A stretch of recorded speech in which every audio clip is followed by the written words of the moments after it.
Berani versus nekat. Paulus dan Barnabas tinggal beberapa waktu lamanya di situ. Mereka mengajar dengan berani karena mereka percaya kepada Tuhan. Dan Tuhan menguatkan berita tentang kasih karunia-Nya dengan mengaruniakan kepada mereka kuasa untuk mengadakan tanda-tanda dan mujizat-mujizat. Kisah Para Rasul 14 ayat 3.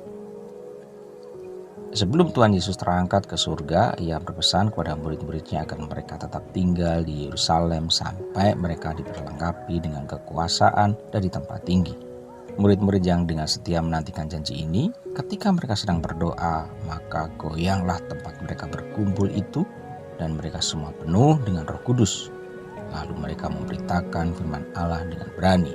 Kuasa Roh Kudus yang memenuhi kehidupan orang percaya membebaskan setiap orang percaya dari ketakutan terhadap orang lain dan meningkatkan keberanian untuk memberitakan firman Tuhan sekalipun harus mengorbankan nyawanya. Kepenuhan Roh Kudus telah menganugerahkan kuasa dalam kasih untuk menghasilkan pikiran yang jernih, yaitu pikiran Kristus dan kuasa firman Tuhan sebagai perlengkapan untuk memperkuat dan meneguhkan iman kita. Dari iman yang kuat, kita akan memperoleh pikiran Kristus untuk dapat mengerti rencana Tuhan bagi setiap kehidupan kita. Firman hari ini tidak mengajarkan kepada kita untuk tidak akan pernah takut alias nekat, sebab Tuhan beracara dalam setiap rencananya. Tetapi hendaklah diketahui bahwa tidak satu pun ajaran firman Tuhan tentang jangan takut mengajarkan kita untuk nekat, yaitu berani tanpa berpikir jernih. Orang beriman tidaklah harus nekat, sementara orang nekat tidak harus punya iman. Iman harus didasari oleh firman Tuhan, dan oleh firman Tuhan itulah maka iman kita terbentuk. Sementara nekat timbul dari pikiran yang kalut dan jiwa yang goyah. Dan dengan kuasa yang besar murid-murid memberi kesaksian tentang kebangkitan Tuhan Yesus, dan mereka semua hidup dalam kasih karunia yang berlimpah-limpah.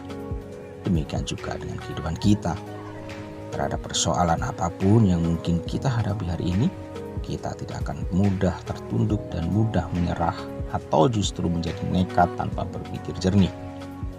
Sebab itu, dasari hidup kita dengan firman Tuhan dan minta Roh Kudus senantiasa memenuhi hidup kita.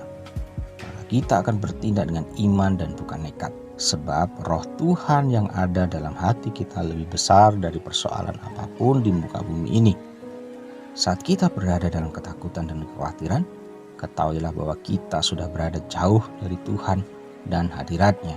Jika kita berada jauh dari Tuhan, berarti kita berada dalam bayang-bayang iblis. Dan jika kita terus khawatir dan takut dan tidak kembali ke hadirat Tuhan, maka kita akan jatuh dalam dosa dan menjadi orang-orang yang nekat. Anda mengerti? Tidak satu pun ajaran firman Tuhan tentang jangan takut mengajarkan kita untuk nekat, yaitu berani tanpa berpikir jernih.